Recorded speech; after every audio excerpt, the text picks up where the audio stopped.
Curah hujan yang cukup tinggi beberapa hari belakangan ini menyebabkan beberapa titik lokasi di kota Ambon dan sekitarnya mengalami banjir serta longsor. Tampak pantauan CCTV di beberapa lokasi yang tergenang banjir di kota Ambon yang dilaporkan pihak Unit Induk Wilayah UIW, Maluku dan Maluku Utara, sekitar pukul 3 dini hari, Minggu, tanggal 3 Oktober tahun 2020. Kami turut prihatin atas kondisi yang terjadi saat ini. Namun demi keselamatan warga, terpaksa beberapa titik lokasi kami padamkan sementara aliran listriknya akibat genangan air yang cukup tinggi di beberapa lokasi di kota Ambon dan sekitarnya, ujar General Manager PLN Unit Induk Wilayah UIW, Maluku dan Maluku Utara, Romantika Dwi Juni Putra.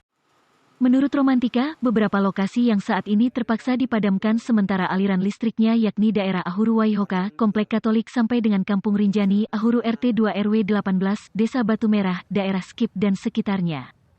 Pemadaman PLN harus dilakukan kondisi daerah tersebut terendam oleh banjir. Apabila rumah pelanggan terendam banjir ataupun gardu distribusi terendam banjir, maka secara terpaksa kami harus memadamkan sementara aliran listrik demi keselamatan warga, ujarnya. Berikut himbauan Romanta kepada masyarakat yang mengalami kebanjiran. Pertama, matikan listrik dari meter circuit breaker MCB.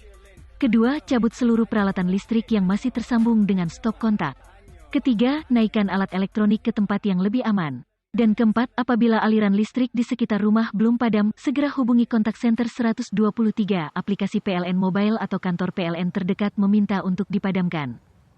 Untuk itu, PLN juga menghimbau warga agar waspada dalam penggunaan listrik di musim hujan.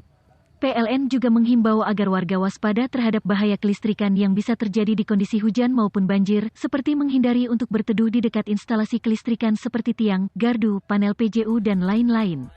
Bila akan melewati daerah yang terendam air atau genangan banjir agar gunakan sepatu yang kedap air sehingga terhindar dari risiko bahaya seperti bakteri, pecahan kaca, paku dan tegangan listrik bocor. Saat kondisi basah, gunakan sarung tangan karet bila ingin menyentuh instalasi kelistrikan. Bila mendapati instalasi kelistrikan yang berpotensi membahayakan, beri tanda bahaya dan segera laporkan ke kontak center PLN 123. Saat ini pihaknya terus mengamati kondisi di beberapa lokasi yang terdampak banjir akibat hujan deras di kota Ambon dan sekitarnya di mana petugas kami juga sudah bergerak dan siaga untuk mengamankan pasokan ataupun bahaya dari kelistrikan di kondisi hujan dan banjir, terutama di titik-titik gardu yang rawan di kota Ambon dan sekitarnya, kata Romantika.